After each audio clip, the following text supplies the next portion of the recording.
Hey guys, thank you udah klik video ini.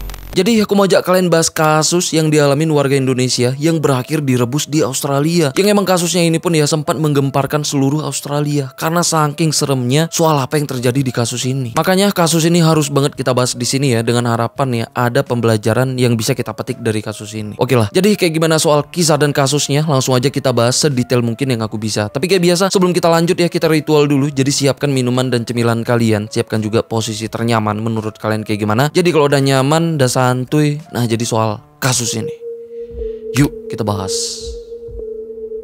Sebelum mulai, aku mau kasih tahu ke kalian dulu nih ya. Nah, jadi buat kalian yang mikir kalau berinvestasi itu sulit, rumit, dan susah dipelajarin, sini aku kasih pencerahan nih ke kalian. Siap. Karena di era modern yang kayak sekarang nih ya, kita justru disajikan berbagai macam opsi investasi yang bahkan bisa dilakukan secara fleksibel di segi tempat dan waktu. Nah, disinilah aku rekomendasikan Okta. Kenapa? Karena pastinya di Okta ada akun demo buat kalian latihan dulu yang lengkap dengan semua materinya buat kalian pelajarin. Atau kalian bisa langsung cek channel YouTube Okta Indonesia. Terus proses deposit dan penarikannya yang juga cepet, yang pastinya dengan berbagai pilihan pembayaran, dan juga punya penghargaan internasional. Salah satunya Award Sekuritas Dana Klien Terbaik Indonesia oleh World Business Star Magazine. Tapi tetap yang namanya investasi, kalian harus hati-hati, jangan gegabah. Karena yang namanya investasi pasti ada risiko apapun bentuk investasinya. Makanya aku saranin untuk kalian yang mau nyoba nih ya, buka dulu akun demonya, pelajarin dan pahamin dulu materi-materinya. Supaya nanti pas kalian deposit real, kalian bisa mendapatkan hasilnya ya untuk pendapatan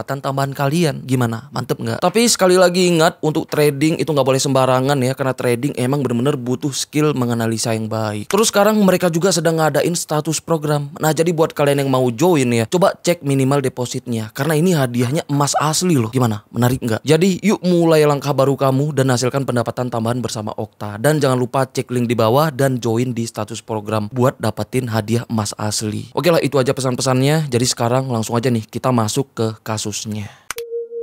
Mayang Prastyo yang merupakan transgender yang dilahirkan dengan nama Febri Andriansah yang lahir di tahun 1987 di kota Bandar Lampung. Di usianya yang masih 1 tahun, bapak dan ibunya udah bercerai yang akhirnya ya Febri ini dibawa ke kampung halaman ibunya yang ada di Palembang. Nah, selama tinggal di sana ya, setelah ibunya nikah lagi, akhirnya Febri pun dititipkan dan diurus dengan neneknya di sana. Tapi ibunya Febri yang saat itu juga tinggal di Palembang dengan suami barunya juga sering datang menjenguk Febri di rumah neneknya. Nah, jadi biarpun tinggal terpisah dari ibunya ya, Febri juga itu sering dapat perhatian dari ibunya, sampai akhirnya dia pun tumbuh jadi anak yang cukup manja dengan ibunya. Tapi di samping itu, Febri yang sebagai anak laki-laki itu mulai tumbuh jadi feminim, yang mana dia sering bertingkah kayak anak perempuan dan juga lebih tertarik berteman dengan teman-temannya yang perempuan. Dan mainan yang dia suka juga itu kayak boneka dan permainan perempuan. Ibunya yang udah sadar gitu ya dengan keanehan tingkah lakunya ini, itu sampai sering membelikan mainan anak laki-laki untuk dia. Nah, tapi Febri ini nggak pernah kelihatan tertarik dengan mainan anak laki-laki. Terus di tahun 2000 saat Febri ini yang udah SMP, perilaku feminimnya pun makin menjadi-jadi. Karena saat itu ya, Febri ini tuh bener-bener hanya berteman dengan temennya yang perempuan. Bahkan sejak ini, Febri ini tuh udah merasa yakin kalau dia itu seorang perempuan dan gak peduli dengan siapapun yang menentang. Tapi karena sikapnya yang kemayu, jadinya ya Febri pun emang sering diterima teman-temannya yang cewek. Bahkan saat itu ya, Febri ini udah ikutan arisan dengan teman-temannya, yang mana uang dari arisannya itu dia jadikan modal untuk jualan kue di sekolahnya. Terus uang dari hasil jualan kuenya itu dia gunakan untuk kebutuhan biaya sekolahnya dan juga ya untuk kebutuhan jajannya di masa itu. Karena sisi baiknya ya, sejak kecil Febri ini tuh udah terbiasa mandiri dan nggak mau merepotkan ibunya. Tapi di samping itu, karena banyak pihak yang menentang sikap feminimnya di sana, jadinya ya sejak sekolah Febri pun mulai bercita-cita untuk pindah dan kerja di Bali. Nah, jadinya ya selama sekolah di Palembang dia pun itu mulai nabung. Terus di tahun 2005 setelah dia lulus SMA dan uang tabungannya pun yang udah cukup ya, akhirnya dia pun pamit dengan ibunya untuk merantau pindah ke kota Denpasar, Bali. Selama tinggal di sana, Febri pun memulai usaha pet shop. Nah, di samping itu ya, Febri pun mulai sering main ke salah satu wilayah yang ada di Denpasar yang emang terkenal dengan komunitas transgendernya. Yang mana disitulah dia pun mulai kenal dengan teman-temannya yang sesama transgender. Yang ternyata ya banyak transgender di sana yang sering jual jasa tanda kutip ya melalui grup khusus di Facebook. Jadinya Febri pun mulai ikut-ikutan dan mulai buat akun Facebook dengan nama panggungnya yang sebagai Mayang. Yang mana dari sinilah Febri pun mulai dikenal dengan panggilan Mayang. Terus setelah dia pun ikut-ikutan jual jasa di Facebook ya, ternyata ternyata banyak laki-laki yang suka sampai mengorder jasanya yang bahkan dari berbagai negara. Karena ini lambat laun tarif jasanya pun makin meninggi tuh. Sampai saat itu ya, Mayang ini sampai menetapkan harga fantastis dengan harga 1.500 USD per hari. Nah jadi kalau sebulan full order selama 20 hari kerja ya, dia tuh bisa menghasilkan 30.000 USD atau setara 280 juta rupiah per bulan di kurs saat itu. Karena ini setelah lebih setahun jual jasa ya, Mayang pun sampai bisa ngebeli 1 unit rumah mewah dan juga ngebeli mobil Honda CR-V terbaru saat itu. Bukan cuma itu aja, Mayang pun sampai menjalani operasi plastik di Thailand ya untuk mengubah tampilannya jadi kayak gini. Yang emang sebelum dia ini menjalani operasi plastik, Mayang ini emang sempat minta izin ke ibunya. Yang emang awalnya ya ibunya ini sempat nolak. Nah tapi karena itu emang udah keputusannya ya, jadinya ibunya pun gak bisa maksa. Yang saat itu Mayang juga emang sering berkomunikasi dengan ibunya, bahkan sering membantu perekonomian ibunya juga tuh. Biarpun sebenarnya ya ibunya itu gak pernah tahu soal apa kerjaannya yang sebenarnya. Di samping itu dengan penampilannya yang baru ya, orderannya pun ya jadi makin banyak lagi. Termasuk orderan dari luar negeri yang ngebuat saat itu ya Mayang ini tuh selalu disibukkan pulang pergi ke Singapura dan juga ke Australia untuk jual jasa. Yang emang ini pun ya ngebuat namanya sempat jadi terkenal khususnya di kalangan transgender. Di samping kesibukannya, Mayang pun akhirnya kenal dan suka dengan seorang pria yang bernama Iwan Agus Prastio yang sebagai pelayan di sebuah kafe mewah yang ada di Denpasar, tempat biasanya Mayang ini nongkrong dan ngumpul sesamanya. Terus setelah mereka saling suka, mereka pun mutusin untuk pacaran dan mulai tinggal bareng di rumah Mayang ini. Dan semenjak ini ya Iwan pun itu selalu mendampingi Mayang, termasuk nemenin dia ke beberapa negara ya untuk menuhin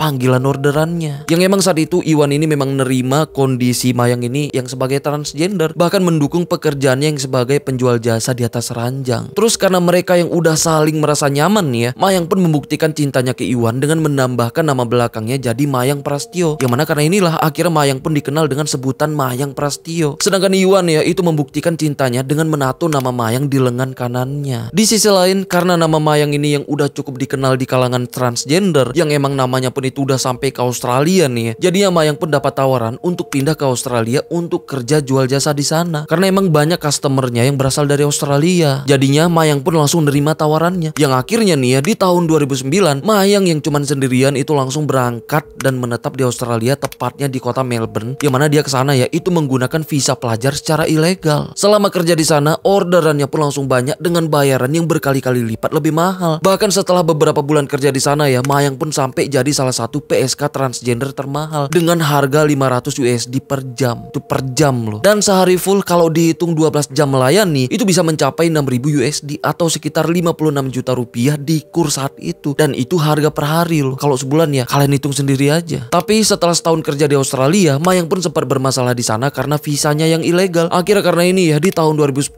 Mayang pun dideportasi balik ke Indonesia dan namanya pun sempat di blacklist di Australia dengan label imigran gelap. Karena ini mau nggak mau ya dia pun balik lagi ke Bali dan memulai hubungannya lagi dengan Iwan yang sebelumnya hubungan mereka ini sempat gantung karena LDR. Nah tapi semenjak balik dari Australia ya, Mayang pun itu mulai ngerasa jenuh dengan pekerjaannya. Jadinya dia pun sempat ikut di beberapa kegiatan sosial yang ada di Bali. Bahkan sempat jadi donatur di beberapa panti asuhan yang ada di sana. Bahkan nih ya, menurut info yang aku dapat, bukan cuma uang tuh yang dia sumbangkan, tapi ilmu dan waktunya juga. Karena saat itu ya Mayang ini ternyata pinter ngaji. Jadi dia sempat mengamalkan ilmu dan waktunya untuk ngajar ngaji anak-anak di salah satu panti asuhan yang ada di Denpasar. Yang sebenarnya ya saat itu secara perlahan Mayang ini tuh udah mulai balik ke jalan yang benar. Tapi semuanya berubah setelah orang ini manggil dan ngajak Mayang ini untuk balik ke Australia. Yang mana di sanalah akhirnya ya kasus ini pun terjadi. Nah jadi biar kita paham soal kasusnya, jadi aku ceritain dulu nih soal ini orang sebenarnya siapa. Jadi orang ini bernama Marcus Peter Volkey ya, yang merupakan warga Australia yang sejak kecil, padahal dia ini tuh anak yang cukup berbakat di bidang olahraga bela diri, yang bahkan dia ini udah mencapai sabuk hitam alias sabuk tertinggi. Tapi setelah dewasa, Marcus ini justru jadi gay, yang bahkan dia pun sampai jual jasa melalui grup Facebook dan juga di beberapa situs khusus gay. Yang mana disitulah ya Marcus ini pun kenal dan berteman dengan Mayang. Tapi karena Mayang ini yang udah keluar dari Australia ya, jadinya di tahun 2011 Marcus pun menghubungi Mayang, yang mana awalnya ya mereka cerita ya cuman sebatas nanya kabar, tapi akhirnya ya mulai jadi curhat. Yang mana di situ Mayang ini curhat soal visanya yang bermasalah di Australia, yang ngebuat dia nggak bisa lagi menginjakkan kakinya ke sana. Sedangkan Marcus juga curhat soal masalah hutang kartu kreditnya yang saat itu udah membengkak, yang udah berjumlah puluhan ribu dolar atau ratusan juta rupiah. Sedangkan ya saat itu dia nggak punya uang ya untuk melunasi hutangnya. Dan karena itulah Marcus ini menghubungi Mayang untuk minta bantuan Mayang ini ya untuk melunasi hutangnya. Dengan imbalan, Marcus ini janji akan ngebantu memulihkan visanya di Australia dengan cara menikah dengan Mayang. Karena kalau Mayang ini secara resmi menikah dengan warga Australia, secara otomatis penangguhan visanya pun dipulihkan. Jadinya ya Mayang pun bisa balik kerja lagi ke Australia. Dengar tawaran ini yang saling menguntungkan, Mayang pun langsung setuju. Nah terus setelah itu ya Mayang yang sebenarnya saat itu masih menjalin hubungan dengan Iwan, jadinya langsung dia putuskan dengan terus terang ke Iwan kalau dia akan menikah dengan lelaki lain di Australia. Karena ini Iwan yang patah hati dengan tato di lengan kanannya ya, itu nggak punya pilihan lagi. Yang akhirnya dia pun balik ke kampung halamannya yang ada di Semarang. Sedangkan Mayang ya itu langsung nunggu kedatangan Markus di Bali. Terus setelah Markus datang, mereka pun langsung mempersiapkan pernikahan. Nah tapi sebelum nikah ya Mayang ini tuh sempat ngajak Markus ini ke Lampung untuk ngenalin Markus ini ke ibunya, sekaligus minta restu untuk pernikahan mereka. Yang pasti awalnya ya ibunya pun kaget. Nah tapi di sisi lain ya ibunya pun gak bisa maksa kehendak mereka. Yang akhirnya ya ibunya pun merestui tapi gak akan hadir di pernikahan mereka. Terus karena pernikahan sesama jenis di Indonesia gak diperbolehkan, sedangkan mereka juga gak bisa balik ke Australia karena masalah visa Mayang ini ya, jadinya mereka pun mutusin untuk menggelar pernikahannya di Eropa, tepatnya di negara Denmark. Yang mana di sana ya pernikahannya pun akhirnya diselenggarakan dengan tanpa dihadirin orang tua dari kedua belah pihak. Setelah mereka nikah yang udah di tahun 2013,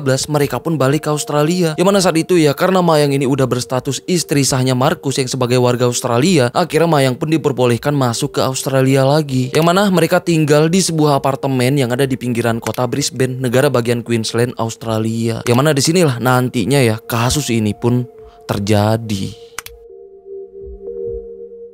Jadi setelah mereka tinggal bareng di apartemen, Mayang pun langsung menepati janjinya untuk melunasi seluruh hutang Markus. Dan setelah itu ya, karena mereka yang sama-sama penjual jasa untuk para kaum gay, jadinya mereka pun memulai lagi tuh kerjaannya di tahun 2013 itu melalui situs dan aplikasi online khusus gay. Tapi baru berjalan beberapa bulan bersama, kehidupan rumah tangga aneh mereka pun itu mulai gak harmonis. Karena saat itu Markus ini ternyata punya sikap yang ego bahkan temperamen. Sedangkan Mayang juga itu bukan tipikal orang yang mau ikutin semua ego Markus. Yang mana karena gak kecocokan inilah yang ngebuat mereka pun jadi sering bertengkar. Yang bahkan ya pertengkaran pun selalu diwarnain dengan kekerasan yang dilakukan Markus ini yang notabene-nya ahli bela diri. Sampai karena ini Mayang yang udah gak kuat dengan Markus itu sempat cerita dan curhat ke teman-temannya di sana yang sesama penjual jasa. Bukan cuman itu, di tahun 2014 Mayang pun sempat nelpon ibunya yang sebut kalau dia udah gak tahan lagi tinggal di Australia, yang pengen pulang ke kampung halamannya di Indonesia. Nah tapi saat itu ya Mayang ini tuh gak sebut tuh apa alasannya. Nah yang mana itulah terakhir kalinya ya Mayang ini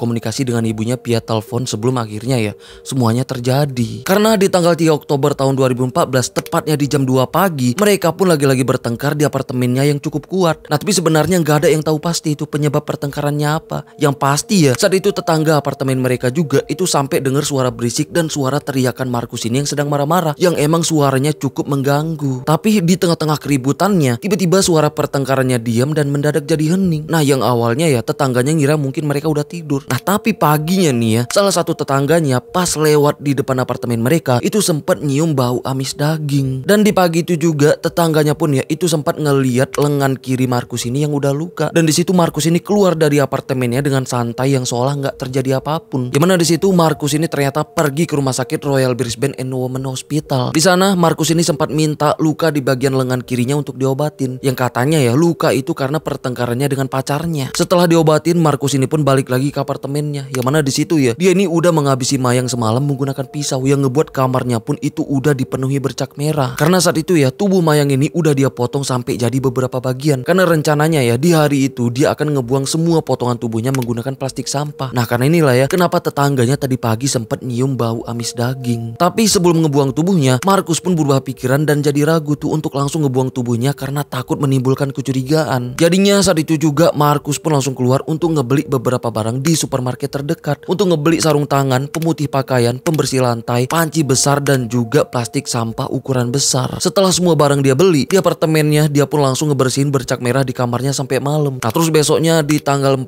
Oktober barulah dia pun lanjutin motong tubuh Mayang sampai jadi potongan-potongan yang lebih kecil lagi untuk dia rebus menggunakan panci besar. Yang niatnya setelah dia rebus barulah dia ngebuang tubuh Mayang supaya nantinya tubuhnya itu nggak ngeluarin bau busuk yang menyengat. Tapi pas dia yang sedang ngerebus nih ya, listrik apartemennya pun tiba-tiba mati karena konslet akibat Markus ini menyalakan kompor listriknya terlalu lama. Karena ini Markus pun langsung menghubungi pihak manajemen apartemennya tuh untuk mengeluhkan soal listriknya yang padam. Karena itu pihak manajemen apartemennya pun langsung ngirim tukang listrik ke unitnya Markus ini. Nah tapi pas tukang listriknya masuk ya ke unitnya Markus ini dengan kondisi yang gelap gulita, tukang listriknya pun langsung nyium bau amis daging yang cukup menyengat. Sampai si tukang listriknya pun sempat nanya itu bau apa. Dengan santainya Markus cuma jawab yang katanya ya kalau dia sedang masak kaldu babi. Bahkan di situ Markus pun sampai ngakuin tuh ke tukang listriknya kalau dia katanya ya itu seorang koki di kapal pesiar yang udah terbiasa masak beberapa jenis kaldu. Nah karena ini ya tukang listriknya pun ya nggak curiga. Tapi setelah listriknya nyala yang ngebuat ruangannya jadi terang ya, tukang listriknya pun kaget dengan ruangannya yang berantakan. Bahkan dia pun sempat ngelihat ada sisa genangan merah di lantai ruangannya. Bukan cuma itu aja, tukang listriknya pun sempat ngelihat ada potongan kaki manusia di dalam panci besar yang sedang direbus. Karena udah ngerasa ngeri, tukang listriknya pun langsung buru-buru keluar dan langsung melaporkan soal apa yang dia lihat ke pihak manajemen apartemennya dan minta untuk mereka langsung ngecek unitnya Markus. Karena para stafnya yang juga ngerasa ngeri dan gak berani ngecek ya, jadinya mereka pun langsung nelpon polisi untuk melaporkan soal itu. Nah terus gak lama kemudian ya, polisi pun mulai berdatangan dan langsung nemuin Markus di depan unitnya. Tapi sebelum polisi masuk ke unitnya, polisi pun sempat menanyakan beberapa pertanyaan ke Markus di depan. Nah dengan tenang ya, Markus pun menjawab kalau dia katanya yang sedang memasak kaldu babi di dapurnya. Karena ini polisi pun minta izin masuk dan menggeledah unitnya. Dengan santainya ya, Markus pun langsung mempersilahkan. Nah tapi sebelum polisi masuk ya, Markus ini tiba-tiba minta izin untuk dia ngeluarin anjing peliharaannya yang saat itu ada di dalam untuk dikeluarin dulu. Jadinya Markus pun langsung masuk ke apartemennya dan ngunci pintu apartemennya dari dalam supaya polisi nggak bisa masuk. Di situ dengan panik Markus pun langsung melarikan diri melalui pintu belakang. Sedangkan polisi ini ya yang udah nunggu di depan selama kurang lebih 15 menit itu coba ngetuk pintunya. Karena nggak ada sautan dan curiga Markus ini udah melarikan diri, akhirnya polisi pun punya hak untuk masuk paksa. Yang akhirnya disitulah pintu apartemennya pun dibobol dan unitnya pun disitu langsung digeledah. Yang mana disitulah polisi pun langsung ngecek panci besar yang ada di dapurnya. Nah setelah pancinya dibuka nih ya, mereka pun langsung mual bahkan muntah setelah ngelihat daging rebusan yang ada di pancinya. Di samping itu polisi juga langsung nyari dan ngejar Markus menggunakan anjing pelacak. Yang akhirnya ya anjing pelacaknya pun berhenti dan menggonggong ke arah drum sampah yang ada di belakang gedung apartemennya. Setelah drum sampahnya diperiksa, mereka pun nemuin Markus di dalam tumpukan sampah dengan kondisi luka di bagian nadi tangannya. Karena ini polisi pun langsung berusaha melarikan dia ke rumah sakit. Nah tapi nyampe di rumah sakit ya, Markus ini ternyata dinyatakan udah meninggal dunia akibat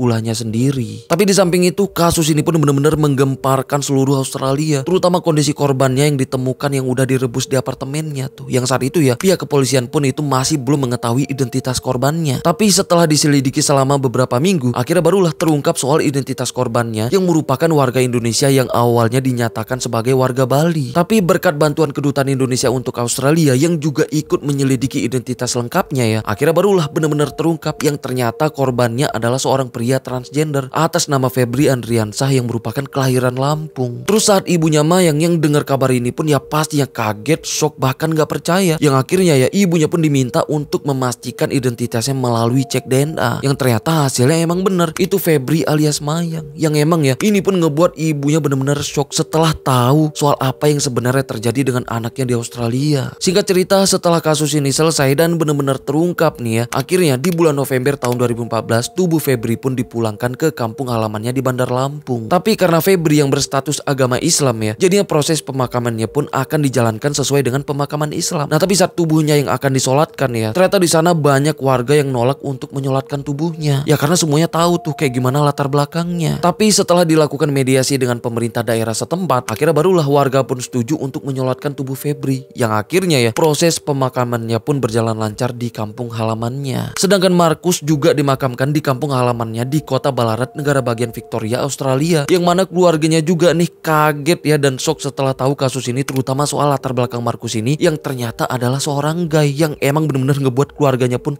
shock. Karena sebelumnya Markus ini ngaku ke orang tuanya kalau dia tuh kerja sebagai koki di sebuah kapal pesiar bertaraf internasional. Yang ngaku ya saat itu dia ini tinggal dengan pacarnya. Yang ternyata di sinilah keluarganya pun baru tahu ternyata ya pacarnya laki-laki. Biarpun Australia salah satu negara yang terbuka soal LGBT, bukan berarti ya seluruh rakyatnya setuju. Salah satunya keluarga Markus ya yang pasti kaget sampai mereka merasa hancur tuh setelah tahu kasus ini, apalagi tahu soal latar belakang Markus ini. Jadi inilah kasus yang terjadi dengan Mayang yang terjadi di Australia tahun 2014 lalu ya. Dan semoga kasus ini bisa jadi pembelajaran untuk siapapun yang mungkin sedang ada di jalan yang dilalui Mayang lalu. Ya supaya kasus-kasus kayak gini ya jangan sampai terulang lagi di kemudian hari. Oke lah, sampai sini aja pembahasan kita soal kasus ini. Sampai ketemu di kasus selanjutnya karena aku udah siapin beberapa kasus yang kayaknya harus kita bahas di sini juga. Oke lah, aku Rizka Wadiono. Bye bye.